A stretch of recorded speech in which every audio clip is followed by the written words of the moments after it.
in the fading light of a dying empire. When the whispers of gods were drowned out by the roar of cannons, one man became the final vessel of his people's legacy.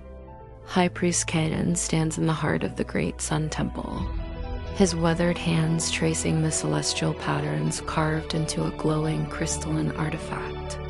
His face, etched with the wisdom of generations, is a mask of grim resolve. He is not merely observing. He is enduring the crushing weight of prophecy. Violent, fleeting visions assault his mind, a chaotic storm of future moments. He sees towering ships with sails like monstrous white wings, men clad in shining steel, and the fire that will consume his world. Yet, through the horror, a single fragile image persists, the face of a child born under a strange new star, a savior destined to rise from the ashes of this impending ruin. The artifact pulses with a sorrowful light, a beacon of a future he must secure but will never witness.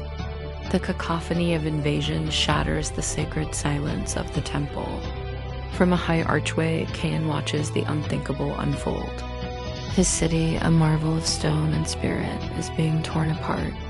Below, the ruthless Captain Valerio, a figure of cold iron and colder ambition, directs the slaughter with chilling efficiency. The disciplined volleys of musket fire cut down warriors and civilians alike, their vibrant traditions extinguished in plumes of black powder smoke. The air, once filled with the scent of incense and tropical blossoms, now chokes with the stench of burning homes and spilled blood. Kain clutches the glowing artifact to his chest, its warmth a stark contrast to the ice forming in his heart.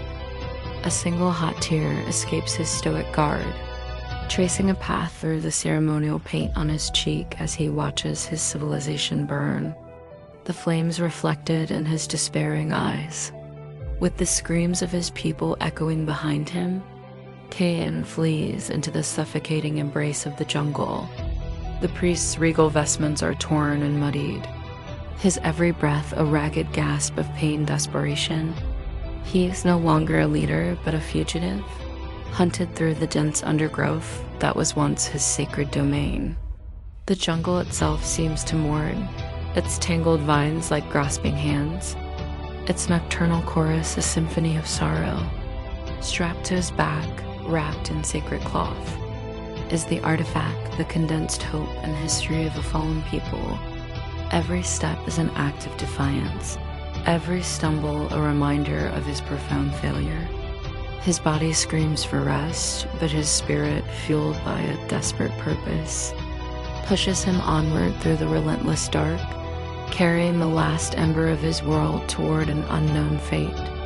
After days of agonizing flight, his strength finally gives out. Kain collapses at the edge of a clearing, his body trembling with exhaustion and fever. He looks up, and his heart freezes. Before him stands a structure that is both alien and emblematic of his people's doom, a newly constructed Christian church. Its stark white walls and imposing cross, a symbol of the very power that destroyed his home.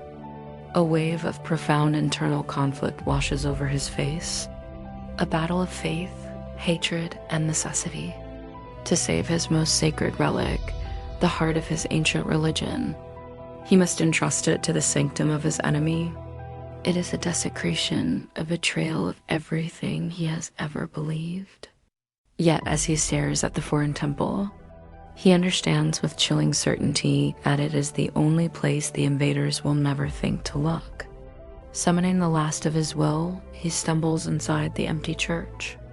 The air is cold, smelling of fresh plaster and a faith he cannot comprehend. His hands, trembling uncontrollably, search the stone walls until they find it, a single loose block near the foundation. With painstaking care, he places the glowing artifact into the dark cavity, its light momentarily illuminating the hidden space before he pushes the stone back into place. The light of his civilization is now entombed. He presses his forehead against the cold, rough wall, the stone the final, unfailing witness to his sacrifice. In the suffocating silence of the enemy's sanctuary, He whispers a final desperate prayer into the stone, a prayer of hope for a future he has abandoned, for a savior he will never know, a silent promise sleeping in the dark, waiting for the dawn of a new age.